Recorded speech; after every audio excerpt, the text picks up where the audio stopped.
आषाढ़ का एक दिन, मौन राकेश और उससे संबंधित मुख्य तथ्य। तो महत्वपूर्ण बिंदु से करते स्टार्ट।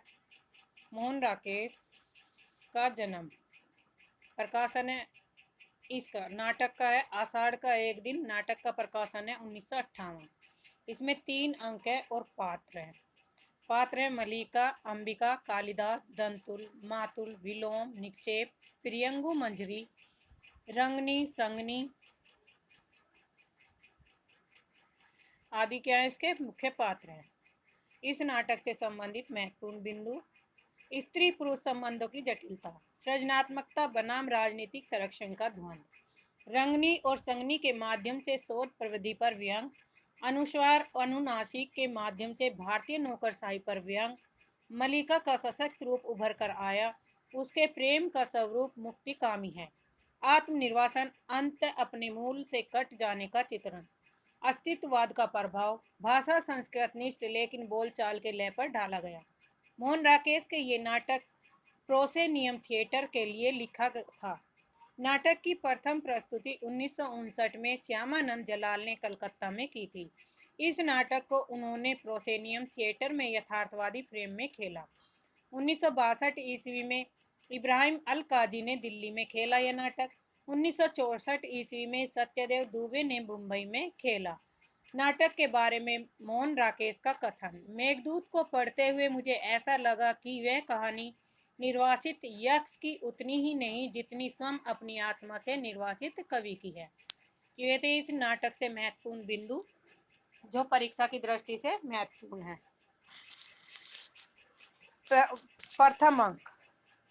प्रथम अंक में आए हुए महत्वपूर्ण कथन इस प्रकार है: तभी मुझे अनुभव हुआ कि वह क्या जो भावना को कविता का रूप देता है। मैं जीवन में पहली बार समझ पाई कि क्यों कोई पर्वत शिखरों को सहलाती मेघ मालाओं में खो जाता है, क्यों किसी को अपने तन मन की अपेक्षा आकाश में बनते मिटते चित्रों का इतना मोह हो रहता है।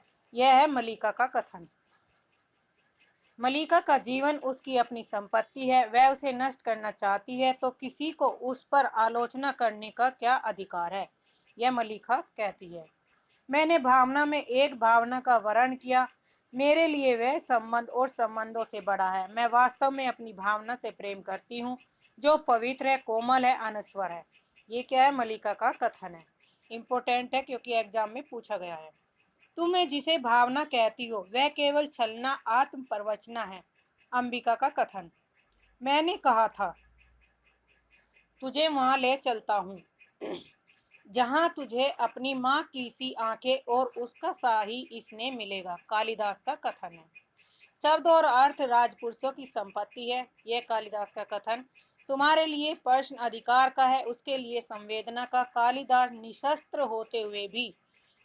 होते हुए भी तुम्हारे शस्त्र की चिंता नहीं करेंगे। मलिका का कथन है। किसी संबंध से बचने के लिए अभाव जितना बड़ा कारण होता है, अभाव की पूर्ति उससे बड़ा कारण बन जाती है। यह अंबिका के कथन है। तुम्हारे साथ इसका इतना ही संबंध है कि तुम एक उपादान हो जिसके आश्रय से वह अपने से प्रेम कर सकता है और अपने पे गर्व कर सकता है। यह है अंबिका का कथन। सम्मान प्राप्त होने पर सम्मान के प्रति प्रकट की गई उदासीनता व्यक्ति के महत्व को बढ़ा देती है। तुम्हें प्रसन्न होना चाहिए कि तुम्हारा भाग्य लोक नीति में निशांत है। यह अंबिका का कथन है। योग्यता एक चौथाई व्यक्तित्व का निर्माण करती है, शेष पूर्ति प्रतिष्ठा द्वारा होती है। यह निक्षेप का कथन। और तुम दुखी कब नहीं रही अंबिका, तुम्हारा तो जीवन ही पीड़ा का इतिहास है। यह विलोम कहता है इसे अंबिका को। छंदों का अभ्यास मेरी वृत्ति नहीं है। विलोम का कथन। विलोम क्या है? असफल कालिदास और कालिदास एक सफल विलोम है। विलोम का कथन है: मैं तुम्हारी प्रशंसा करने के लिए अवश्य बाध्य हूँ। तुम दूसरों के घर में नहीं उसके जीवन में ही अनाधिकार प्रवेश कर जाते हो। यह कालिदास का कथन है विलोम के प्रति। तुम्हें आज नई भूमि की आवश्यकता है जो तुम्हारे व्यक्तित्व को अधिकार पूर्ण बना दे। यह मलिका का कथन है कालिदास के प्रति। कोई भूमि ऐसी नहीं है जिसके अंतर में कोमलता और कोमलता न हो। तुम्हारी प्रतिभा उस कोमलता का स्पर्श अवश्य पालेगी। मलिका का कथन। अंक 2 से संबंधित कथन। व्यक्ति उन्नति करता है तो उसके नाम के साथ कई तरह के अपवाद जुड़ने लगते हैं। यह मल्लिका का कथन है। वे असाधारण हैं जिन्हें जीवन में असाधारण का ही साथ चाहिए था, मल्लिका कहती है। इस सौंदर्य के सामने जीवन की सब सुविधाएं हैं बेकार है। इसे आंखों में व्यक्त करने के लिए जीवन भर का समय भी पर्याप्त नहीं। यह प्रियंगु का कथन है। सौंदर्य का यह सहज भोग हमारे लिए केवल एक सपना है। प्रियंगु का कथन। राजनीति साहित्य नहीं है, उसमें एक एक क्षण का महत्व है। कभी एक क्षण के लिए भी चूक जाए तो बहुत बड़ा अनिष्ट हो सकता है। राजनीति जीवन की धुरी में बने रहने के लिए व्यक्ति को बहुत जागरूक रहना पड़ता है। प्रियंगु का कथन। जीवन एक भावना है, कोमल भावना, बहुत बहुत कोमल भावना। अंबिका का कथन। कथन 3। मैं आज तक दोनों में से किसी की भी धुरी नहीं पहचान पाया। मैं समझता हूँ कि जो कुछ भी समझ पाता हूँ, सत्य सदा उसके विपरीत होता है, और मैं जब इस विपरीत तक पहुँचने लगता हूँ तो सत्य उस विपरीत से विपरीत हो जाता है। यह मातुल का कथन है। कश्मीर में विद्रोही शक्तियां सिर उठा रही हैं, और वहीं से आए एक सैनिक का कहना है कि कालिदास ने कश्मीर छोड़ दिया है। यह मातुल कहता है। मैं यद्यपि तुम्हारे जीवन में नहीं रही, परंतु तुम मेरे जीवन में सदा बने रहो। मैंने कभी तुम्हें अपने से दूर नहीं होने दिया। तुम रचना करते रहे और मैं समझती रही कि मैं सार्थक हूँ। मेरे जीवन की कुछ भी उपलब्धियां हैं। मल्लिका का कथन। मैं टूटकर भी अनुभव करती रही कि तुम बने रहो, क्योंकि मैं अपने को अपने में न देखकर तुम में देखती हूँ। मल्लिका का कथन। जानती हो, इस तरह भीगना भी जीवन की एकमात्र महत्वाकांक्षा हो सकती है। कालिदास का कथन। संभव है दृश्य उतना नहीं बदला जितना मेरी दृष्टि बदल गई। यह कथन कालिदास का है। मैं नहीं जानता था कि अभाव और भर्त्सना का जीवन व्यतीत करने के बाद प्रतिष्ठा और सम्मान के वातावरण में जाकर मैं कैसा अनुभव करूंगा। मन में कहीं यह आशंका थी कि वह वातावरण मुझे छा लेगा और मेरे जीवन की दिशा बदल देगा, और यह आशंका निराधार नहीं थी। कालिदास का कथन। जो कुछ लिखा है वह यहाँ के जीवन का संचय था। कुमार संभव की पृष्ठभूमि यह हिमालय है, और तपस्विनी उमा तुम हो। मेघदूत के यक्ष की पीड़ा मेरी पीड़ा है, और विरह विमर्दित यक्षिणी तुम हो। कालिदास का कथन है। आकृति बदल गई है, परंतु व्यक्ति आज भी वही है। कालिदास का कथन। जैसे तुमसे बाहर जीवन की गति ही तुम हो और कोई नहीं, परंतु समय निर्दय नहीं है, उसने औरों की भी सत्ता दे दी है, अधिकार दिए हैं। यह है विलोम का कथन। यहाँ पे है मोहन राकेश से संबंध की महत्वपूर्ण रचनाएं। कृत्या उपन्यास है अंधेरे बंद कमरे में 1961, न आने वाला कल 1970, अंतराल 1973, कांपता हुआ दरिया, नीली रोशनी की वाय अप्रकाशित है। कहानियां इंसान के खंडर 1950, नए बादल 1957, जानवर और जानवर 1958, एक और जिंदगी 1961, फौलाद का आकाश 1966, मिस पाल 1967, मलबे का मालिक 1967, आज के साय 1967, रोए और रेसे 1968, मिले जुले चेहरे 1969, एक एक दुनिया 1969, पहचान 1972। कहानी संग्रह क्वार्टर, पहचान और वारिस नामक 3 कहानी संग्रह हैं। किसके? मोहन राकेश के। इनमें कुल 54 कहानियां हैं। नाटक है आषाढ़ का एक दिन 1958, लहरों के राजहंस 1963, आधे अधूरे नाटक 1969, पैर तले जमीन अधूरा कमलेश्वर जी ने इसे पूरा किया था। यानी कि जो पैर तले जमीन का नाटक है मोहन राकेश का, उसे पूरा किसने किया था? कमलेश्वर जी ने 1975 ईस्वी में। ये नाटक है वेरी इंपोर्टेंट है, जो हर परीक्षा में पूछे जाते हैं। एकांकी एकांकी एवं अन्य नाटक रूप 1973, अंडे के छिलके, सिपाही की माँ, प्यालियां टूटती हैं तथा अन्य एकांकी, बीज नाटक, दूत और दांत अप्रकाशित एकांकी हैं। डायरी है मोहन राकेश की डायरी, जीवनी संकलन, समय सारथी, यात्रा वृत्तांत है, आखिरी चट्टान 1957, ऊंची झील 1960, पतझड़ का रंगमंच। अन्य निबंध है परिवेश 1967, रंगमंच और शब्द 1974, बलकम खुद 1974, साहित्यक और संस्कृति 1975। वेरी इंपॉर्टेंट है, ये भी निबंध पूछे गए हैं। अगर रचनाओं से संबंधित भी काफी क्वेश्चन आते हैं, तो यहाँ मैंने वही मैटर रखा है जो परीक्षा की दृष्टि से महत्वपूर्ण है। इसमें पात्र है, महत्वपूर्ण रचना, सारी रचनाएं दे दी इस लेखक की। जितने हमारे जो उपन्यास में हैं, जो इसमें नाटक है, सॉरी, जो नाटक हमारे यूनिट 8 में लगे हुए हैं उसमें हमारे 14 नाटक लगे हुए हैं और 14 हमारे लेखक हैं। अब जब हम 14 लेखक कर रहे हैं तो 14 लेखकों के बारे में हमारा अच्छे से तैयार हो जाएगा, क्योंकि यहाँ पे उनकी रचना भी है, यात्रा वृत्तांत, कहानी, निबंध मैंने सब दी है और जो भी उससे महत्वपूर्ण तथ्य हैं वे रखे गए हैं। अनुवाद। संस्कृत के शकुंतलम तथा मृत कटितम नाटकों का हिंदी रूपांतर। संपादन है सारिका और नई कहानी पत्रिका। आषाढ़ का एक दिन नाटक। आषाढ़ का एक दिन नाटक 1958 में प्रकाशित हुआ। मोहन राकेश की यह प्रथम और सर्वाधिक महत्वपूर्ण नाटक है।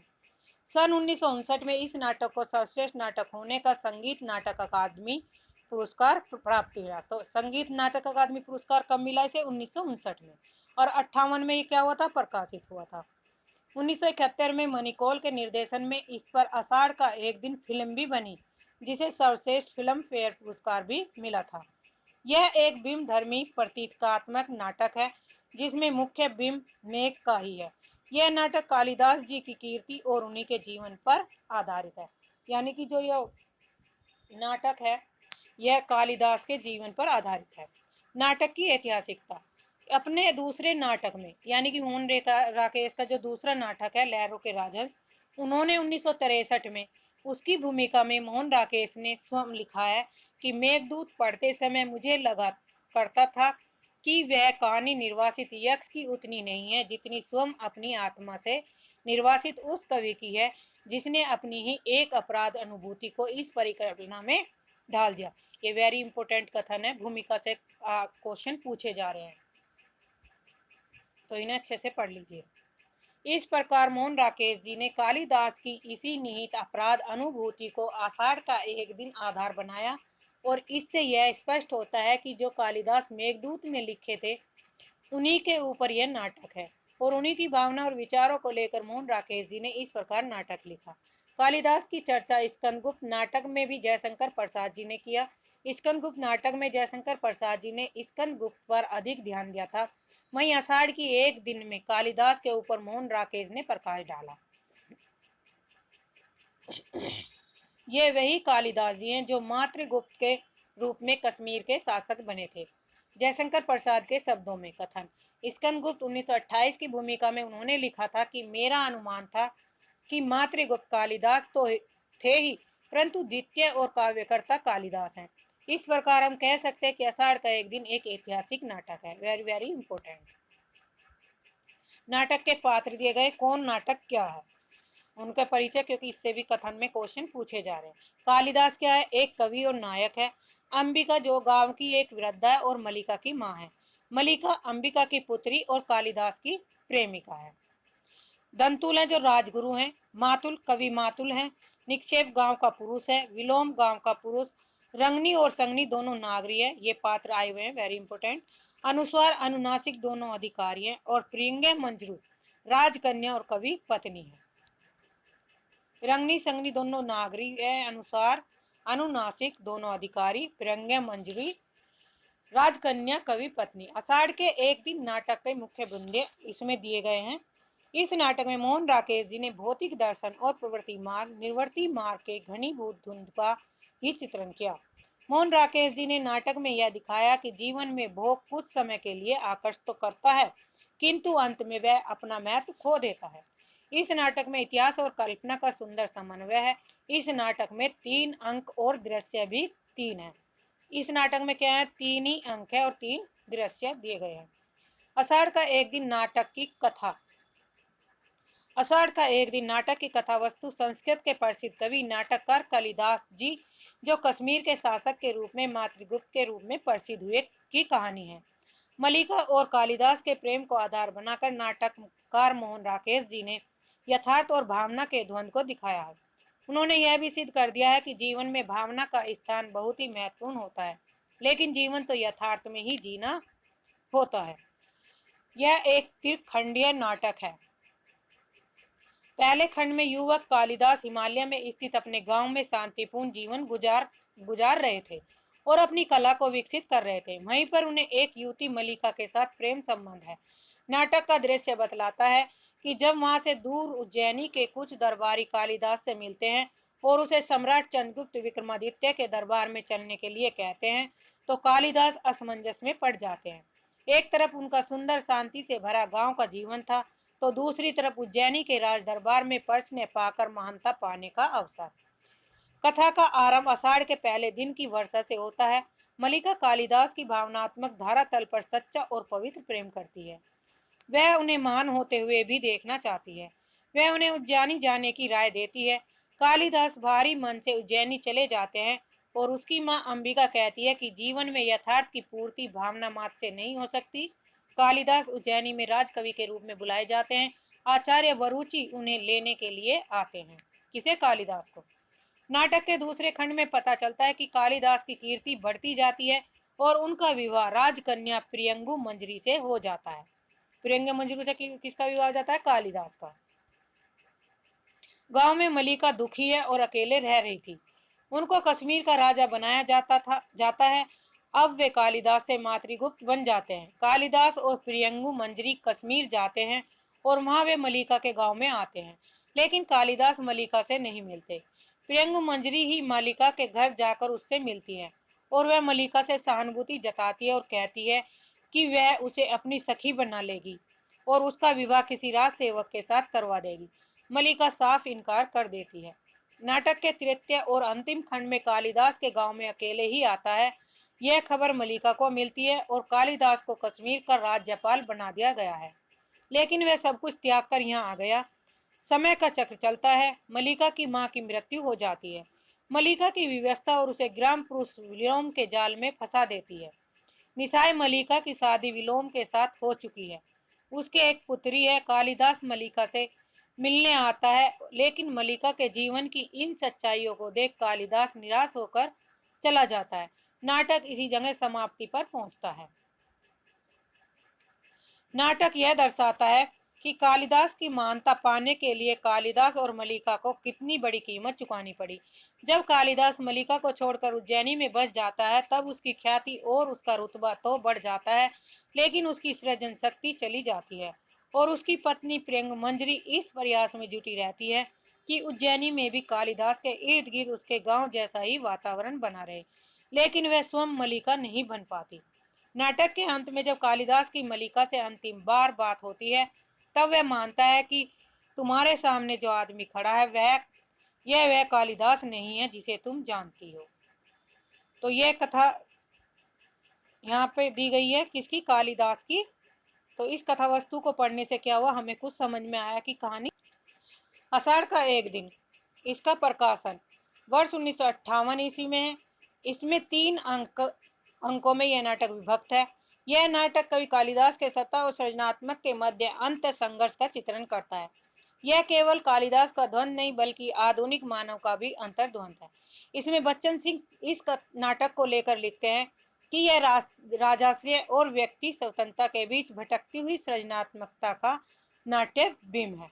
वेरी वेरी इंपॉर्टेंट कथन है। भूमिका: हिंदी रंगमंच को हिंदी भाषी प्रदेश की सांस्कृतिक पूर्तियों आकांक्षाओं का प्रतिनिधित्व करना होगा। रंगों और राशियों के हमारे लिए विवेक को व्यक्त करना होगा। हमारे दैनंदिन जीवन के राग रंग को प्रस्तुत करने के लिए, हमारे संवेदों और स्पंदनों को अभिव्यक्त करने के लिए जिस रंगमंच की आवश्यकता है वह पाश्चात्य रंगमंच से कहीं भिन्न होगा। इस रंगमंच का रूप विधान नाट्य प्रयोगों के अभ्यंतर से जन्म लेगा और समर्थ अभिनेता तथा दिग्दर्शकों के हाथों उसका विकास होगा।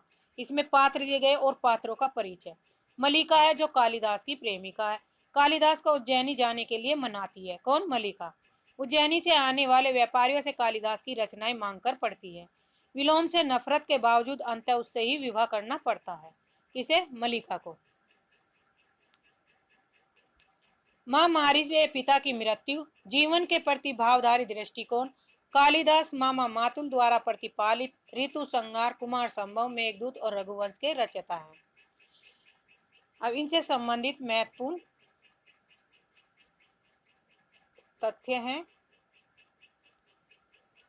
अपना गांव छोड़कर घुटन महसूस करते हैं और अपनी सृजनशीलता खो देते हैं। सम्राट के निधनोपरांत कश्मीर में विद्रोह बढ़ने पर वहां का शासन छोड़ देते हैं। दंतुल के बांध से घायल हिरण शावक को बचाता है। अंबिका मल्लिका की मां है। जो मलिका और कालिदास के प्रेम से नाखुश है। घोर यथार्थवादी जीवन दृष्टिकोण है। जीवन पीड़ा का इतिहास है। मलिका का विवाह कराने को इच्छुक। विलोम एक ग्राम पुरुष है जो कालिदास के समक्ष प्रति नायक के रूप में है। कालिदास के उज्जैनी जाने से पूर्व मलिका तथा कालिदास के विवाह का प्रस्ताव करता है। गौण पात्र में है दंतुल है जो राजपुरुष है। मातुल है कालिदास का मामा जो पालने वाला। कवि चाटुकार वाचाल है। कालिदास के साथ कश्मीर जाता है। निक्षेप है ग्राम पुरुष है जो मलिका से कालिदास का हट उज्जैनी न जाने के तुड़वाने का अनुरोध करता है। रंगनी है जो नागरी है, मृदंग है और वीणा वादक तथा सुंदर प्रणय गीत लिखती है। संगनी है नागरी नृत्यांगना और नाटक लिखने में रुचि। अनुस्वार है जो अधिकारी है। अनुनासिक है अधिकारी है। प्रेंगो मंजरू जो राजकन्या है और कालिदास मातृगुप्त की पत्नी है। मलिका से स्पर्धा महसूस करती है और उसे अपनी संगनी के रूप में कश्मीर चलने का प्रस्ताव देती है। विशेष संगीत नाटक अकादमी पुरस्कार 1959 ईस्वी में प्राप्त हुआ। फिल्म 1971 के निर्देशक मणिक कौल थे। पंतजलि का उल्लेख किया गया। कथा है पहले अंक की कथा। नाटक का आरंभ आषाढ़ के पहले दिन से प्रारंभ होता है। मेघदूत की शुरुआत भी आषाढ़ के पहले दिन से ही होती है। कालिदास अपने गांव में लेखन कार्य में व्यस्त थे। वहां मलिका से उनका अनुराग था। आचार्य वरुचि उन्हें उज्जैनी ले जाने के लिए आते हैं, जहां उन्हें राजकवि का दर्जा दिया जाता है। अनिच्छा के बावजूद कालिदास को जाना पड़ता है।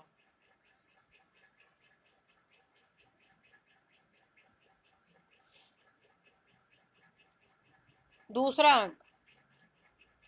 दूसरे अंक में कालिदास उज्जैनी में बहुत कीर्ति प्राप्त करते हैं तथा राजकन्या प्रियंका मजरू से विवाह भी कर लेते हैं। कालिदास मातृगुप्त नाम से भी अभिहित हो जाते हैं। अब कालिदास किस नाम से अभिहित हुए थे? मातृगुप्त से। कश्मीर के शासक बनते हैं। कश्मीर जाने के क्रम में कालिदास और प्रियंका मंजरू उनके गांव जाते हैं। मलिका का जीवन वहां के अभावग्रस्त है। प्रियंगु उसे अपने साथ चलने का प्रस्ताव देती है, जिसे मलिका ठुकरा देती है। कालिदास मलिका से मिलने नहीं आता। तीसरे अंक में अंतिम दृश्य भी आषाढ़ का ही है। वर्षा हो रही है। कालिदास कश्मीर का राज्य छोड़कर वापस आता है, परंतु अब सब कुछ बदल गया। मलिका विलोम से विवाहित हो चुकी है तथा उसकी संतान भी है। वह सब कुछ फिर से शुरू करने की इच्छा से आया था, परंतु कोई संभावना न देख वहां से चले जाते हैं। प्रमुख उदाहरण पहले अंक के कथन। मैं जानती हूँ तुम आज अपना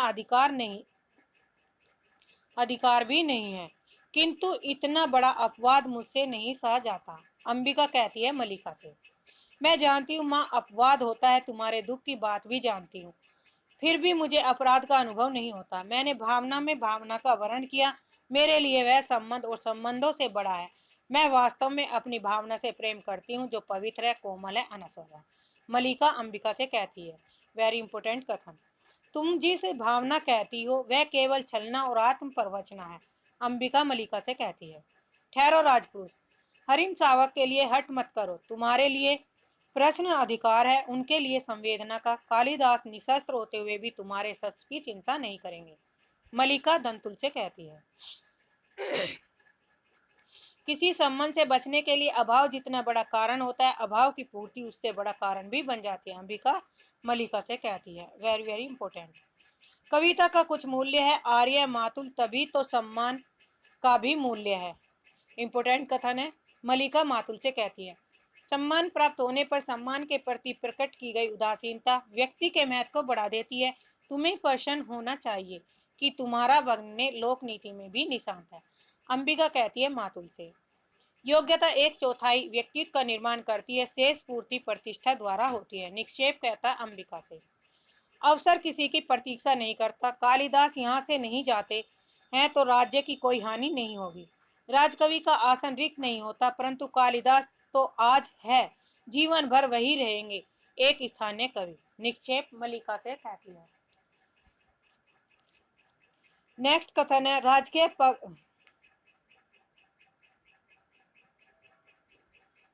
देख रहा हूं इस समय तुम बहुत दुखी हो, और तुम दुखी कब नहीं रही अंबिका।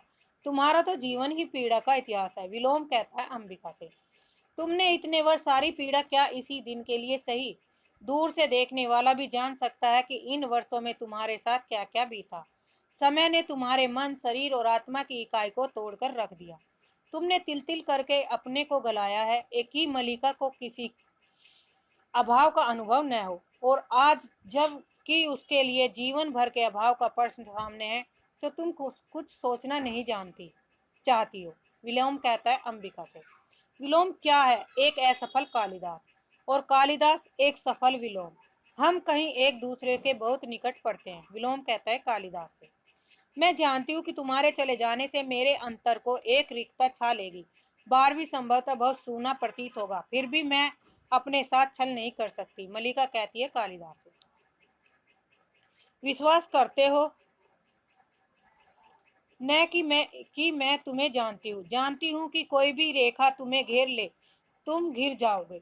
मैं तुम्हें घेरना नहीं चाहती, इसलिए कहती हूँ जाओ। मलिका कालिदास से कहती है। मैं अनुभव करता हूँ कि ग्राम प्रांतर मेरी वास्तविक भूमि है। मैं कई सूत्रों से इस भूमि से जुड़ा हूँ। इन सूत्रों में तुम, यह आकाश और मेघ है, यहाँ की हरियाली है, हिरणों के बच्चे हैं, पशुपालन है। यहाँ से जाकर मैं अपनी भूमि से उखड़ जाऊंगा। कालिदास मलिका से कहता है। मैं रो नहीं रही हूँ माँ, मेरी आंखों में जो बरस रहा है यह दुख नहीं है। सॉरी।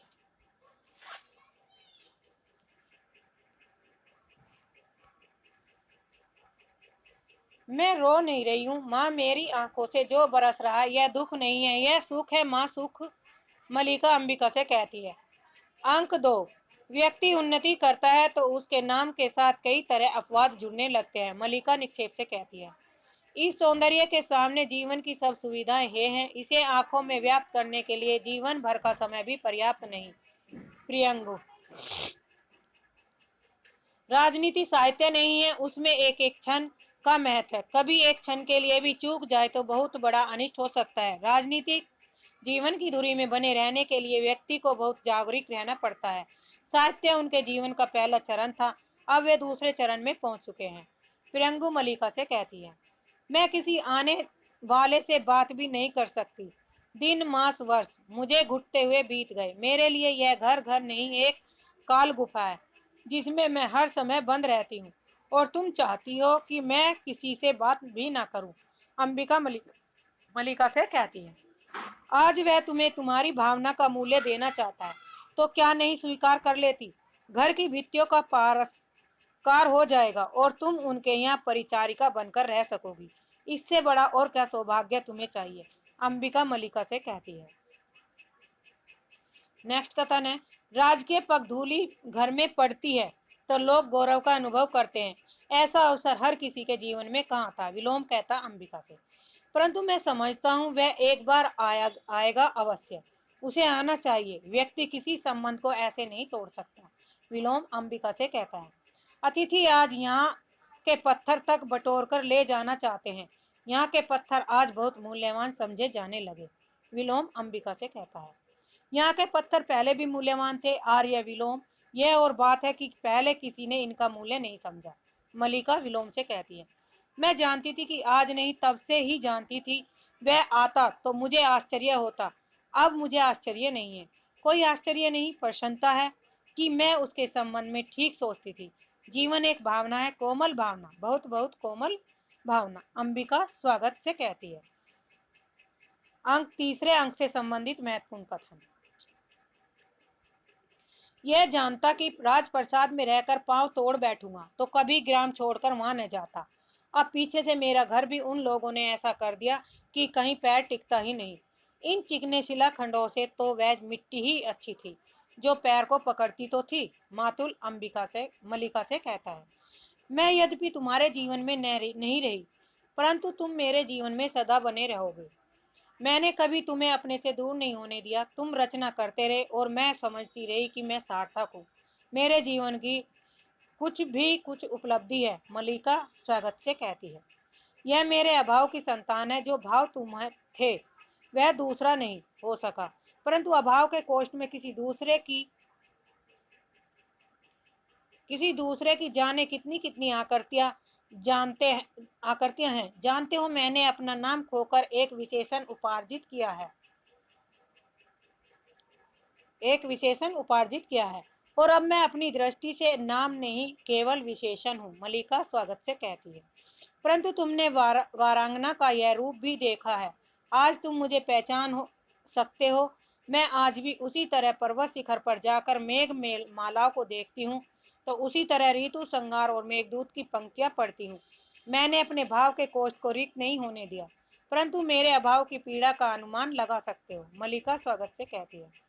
तुमने लिखा था कि एक दोष गुणों के समूह से में उसी तरह छिप जाता है जैसे चांद की किरणों में कलंक, परंतु दारिद्र्य नहीं छिपता। सौ गुणों में भी नहीं छिपता, नहीं छिपता है, नहीं पाप सौ गुणों को छा लेता है, एक एक करके नष्ट कर देता है, मलिका स्वागत से कहती है। नेक्स्ट कथन है, क्योंकि मैं अपने को अपने में न देखकर तुम में देखती थी, और आज यह सुन रही हूँ कि तुम सब छोड़कर संन्यास ले रहे हो, तटस्थ हो रहे हो, उदासीन, मुझे मेरी सत्ता के बोझ से इस तरह वंचित कर दोगे, मलिका स्वागत से कहती है। नहीं, स्वप्न नहीं है, यथार्थ है कि मैं यहाँ हूँ, दिनों की यात्रा करके थका टूटा हारा हुआ यहाँ आया हूँ। एक बार यहाँ के यथार्थ को देख लूँ, कालिदास मलिका से कहता है। देख रहा हूँ कि तुम भी वह नहीं हो, सब कुछ बदल गया है। यह संभव है कि परिवर्तन केवल मेरी दृष्टि में हुआ है, कालिदास मलिका से कहता है। तुम भी अपरिचित लग रही हो, इसलिए कहता हूँ कि संभव है दृश्य उतना नहीं बदला जितना मेरी दृष्टि बदल गई है, कालिदास मलिका से कहता है। हाँ, क्योंकि सत्ता और प्रभुता का मोह छूट गया। आज मैं उस सबसे मुक्त हूँ जो वर्षों से मुझे कसता रहा। कश्मीर में लोग समझते हैं कि मैं संन्यास ले लिया है, परंतु मैंने संन्यास नहीं लिया। मैं केवल मातृगुप्त के कलेवर से मुक्त हुआ हूँ, जिससे मुझे पुनः कालिदास के कलेवर में जी सकूं। एक आकर्षण सदा मुझे उस सूत्र की ओर खींचता था जिसे तोड़कर मैं यहाँ से गया था।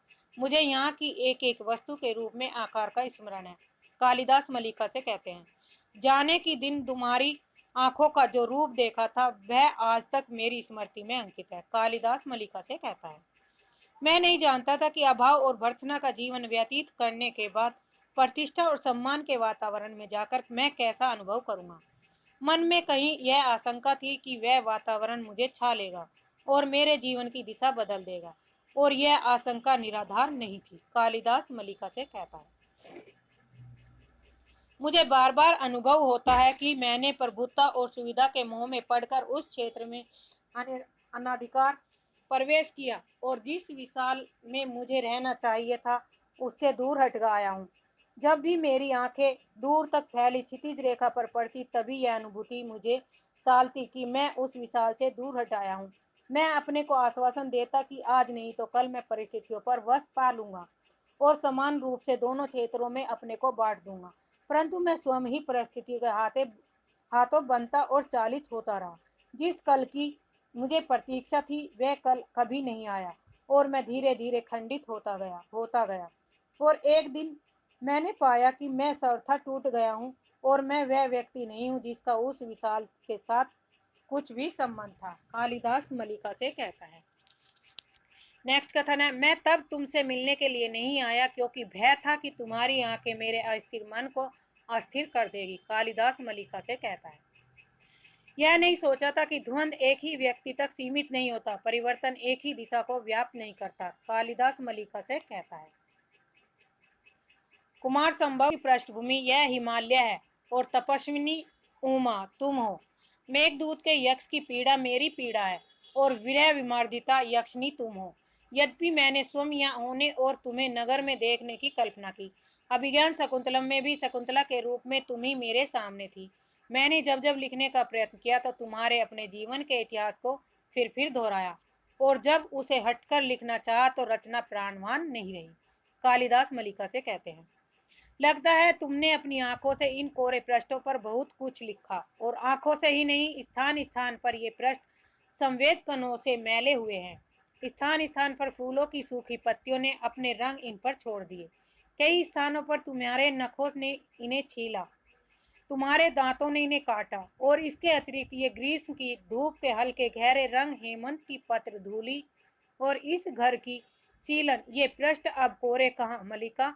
इन पर एक महाकाव्य की रचना हो चुकी है, अनंत सर्गों के एक महाकाव्य की, कालिदास मलिका से कहते हैं। लास्ट कथन है,